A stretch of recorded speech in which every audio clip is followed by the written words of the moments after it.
आज मैं फिर से आप लोग के लिए एक मॉरल स्टोरी लेके आई हूँ। और ये स्टोरी जो है एक टीचर और एक स्टूडेंट पे है। तो स्टोरी को टिल एंड तक सुनिएगा और इससे हमें बहुत ही एक अच्छी मॉरल मिलती है। तो चलिए स्टोरी को शुरू करते हैं। एक स्कूल में उन्नति नाम की एक लड़की थी। पढ़ाई में होशियार थी और दिमाग इतनी तेज थी कि फट से किसी भी सवाल का तुरंत जवाब दे देती थी। लेकिन उसकी घर की हालत उतनी ठीक नहीं थी। उसके माता पिता मजदूरी करते थे। उन्नति के माता पिता उसे प्यार से लाडो कहते थे। उन्नति अपने घर की हालत और अपने माता पिता के संघर्षों को अच्छे से महसूस करती थी।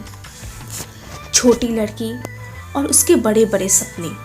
उन्नति बड़ी होकर कलेक्टर बनना चाहती थी ताकि वो अपने माता पिता, स्कूल और गांव का नाम ऊंचा कर सके। उन्नति का स्कूल 10वीं तक ही था। 11वीं और 12वीं की पढ़ाई के लिए 10 किलोमीटर दूर जाना पड़ता था। कई माँ बाप तो आगे की पढ़ाई के लिए दूर जाने के कारण भेजते नहीं थे और कईयों को तो शादी करवा देते थे। बस इतनी ही सी बात थी कि उन्नति जब 10वीं में थी तब उसके मन में भी डर सताने लगा था कि क्या उनके माता पिता उनको आगे की पढ़ाई करने देंगे या नहीं करने देंगे। माता पिता उसे घर से दूर भेजेंगे या फिर उसके हाथ पीले कर देंगे। वो इस बारे में किसी से कुछ कहती ही नहीं थी, परंतु एक डर उसके अंदर बना हुआ रहता था। उन्नति के स्कूल में एक टीचर थे जिसका नाम नीतीश कुमार था और उन्हें मालूम था कि गरीबी होती क्या है। वे अपने स्कूल में बच्चों का हमेशा हौसला बढ़ाते थे और बच्चे उनकी हर बात मानते थे। उन्नति के मन का डर दिन व दिन बढ़ता जा रहा था। माता पिता, घर की हालत, ये सब को देखकर वो और भी डर जाती थी। कहते हैं ना कि गॉड किसी न किसी रूप में धरती पर अवश्य आते हैं और किसी को भेजते हैं उनकी सहायता करने के लिए। तो इस बार वो उन्नति के डर को दूर करने के लिए स्कूल टीचर के रूप में नीतीश कुमार को भेज दिया। उन्नति 10वीं में अपने स्कूल एवं जिले में प्रथम स्थान प्राप्त की थी, परंतु वो खुश नहीं थी क्योंकि उसके अंदर का जो डर था उसे रोक रहा था। क्या होगा, क्या वो आगे पढ़ाई कर पाएगी या नहीं कर पाएगी। अपने इस डर को, आंखों में आंसू को लेकर अपने माँ पिता से छुपती रहती थी और क्या मैं आगे पढ़ाई कर पाऊंगी या नहीं कर पाऊंगी, ये सब पूछा करती थी। उन्नति के पिता कहते हैं, देख लाडो, जब तक स्कूल गांव में था तब तक ठीक था, लेकिन अब इतनी दूर नहीं भेजा जा सकता। अब तुम बड़ी हो गई हो, कहीं कोई ऊंच नीच हो गया तो तेरे साथ शादी कौन करेगा और हम इस गांव में किसी को मुंह दिखा नहीं पाएंगे। आगे की पढ़ाई का खर्चा भी शायद ही उठा पाएंगे। हमारी हालत से तुम भली भांति परिचित हो। तभी स्कूल के टीचर नीतीश कुमार वहां आ जाते हैं और उन्नति के माता पिता से कहते हैं, आपकी बेटी पढ़ाई में बहुत होशियार है और उसने 10वीं में अपने जिले में प्रथम स्थान पाया है। आप लोगों को उसे प्रोत्साहित करना चाहिए ताकि वो 12वीं में पूरे प्रदेश में अव्वल आए। उन्नति के पिता बोले, लेकिन हम इसकी पढ़ाई का खर्चा नहीं उठा सकते क्योंकि हम गरीब हैं। नीतीश कुमार बोले, मुझे पूर्ण विश्वास है वो ऐसा कर सकती है। आगे की पढ़ाई की चिंता आप मत कीजिए, उसकी पढ़ाई का खर्चा मैं उठाऊंगा क्योंकि मेरा इस दुनिया में कोई नहीं है और मैं गरीब, लाचारी, कठिनाइयों से अच्छे से परिचित हूँ।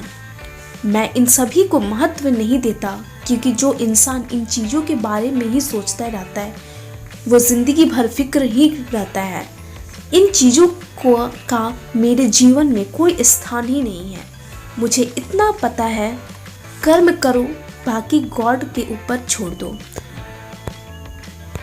टीचर की बात सुनकर उन्नति के अंदर का डर चला जाता है। आंखों में खुशी के आंसू उमड़ पड़ते हैं। उसके माता पिता भी बहुत ही भावुक हो जाते हैं और आगे हाथ जोड़कर अपनी सोच पर माफ़ी मांगते हैं और कहते हैं, हम दोनों और ज़्यादा मेहनत करेंगे, जिससे हम अपने लाडो को आगे की पढ़ाई करा सकें। आपसे ज़रूरत होगी तो आपको याद करेंगे। उन्नति ने 12वीं की पढ़ाई शुरू कर दी। देखते ही देखते उन्नति 12वीं में पूरे प्रदेश में प्रथम स्थान प्राप्त करती है। राज्य की सरकार उसके आगे की पढ़ाई का खर्चा उठाने की घोषणा कर देती है। अब उन्नति पीछे मुड़कर नहीं देखती और बहुत मेहनत करती जाती है। कुछ सालों बाद उन्नति कलेक्टर बन जाती है और इन्हीं सालों में उनके टीचर का भी ट्रांसफ़र हो जाता है और वह उसके गांव में नहीं पढ़ाते हैं। लेकिन टीचर की सीख को वो हमेशा याद करती रहती है और सोचती है कि आज जो भी वो है उन्हीं की प्रेरणा के कारण बनी है। यदि वह उसके उस माता पिता को नहीं समझाते तो आज वह उस मुकाम पर नहीं पहुंचती। उन्नति अपने टीचर को हमेशा याद करते रहती थी और सोचती थी कि वो किसी दिन उनसे मिले। एक दिन जब वो दौरे पर निकली, वह एक गांव में जाती और वहां पे वो रुककर उस स्कूल के पास रुक जाती है। तभी अचानक उसके कानों में बरसों पुरानी आवाज़ सुनाई देती है, बच्चों की हौसला बढ़ाने वाली बातें, ऐसी बातें जो कहीं किसी को प्रेरित करते। वो धीमे धीमे अंदर जाती है और अचानक चौंक जाती है। उसके मुंह से निकलता है, अरे सर आप। वहाँ अपने टीचर को देखकर ऐसा खुश हो जाती है मानो उसने समंदर में मोती ढूंढ लिया हो। अब वो बूढ़े हो चुके थे, पहचानना मुश्किल था। उन्होंने उन्नति को नहीं पहचाना, लेकिन उन्नति पहचान लेती है और उसके पास जाकर उनके चरण छूकर आशीर्वाद लेती है। उनसे कहती है, कहाँ कहाँ नहीं ढूंढा सर आपको, मुझे मालूम था आप किसी न किसी स्कूल में मुझे ज़रूर मिलोगे। मेरे जैसा और बच्चों का सही मार्गदर्शन देते हुए। यह कहती हुई वो दोबारा टीचर के चरणों को छूती है। टीचर उन्नति को देखकर बोली, बेटी मैंने आपको पहचाना नहीं। बेटी कौन है आप, और आपके आंखों में यह आंसू किस लिए? जुबान लड़खड़ाते हुए उन्नति बोली, सर मैं आपकी स्टूडेंट उन्नति, जिससे आपने हमेशा प्रेरित किया, मेरे माता पिता को समझाया मुझे आगे की पढ़ाई पूरी करने के लिए, और आज मैं जो कुछ भी हूँ आपके कारण ही हूँ।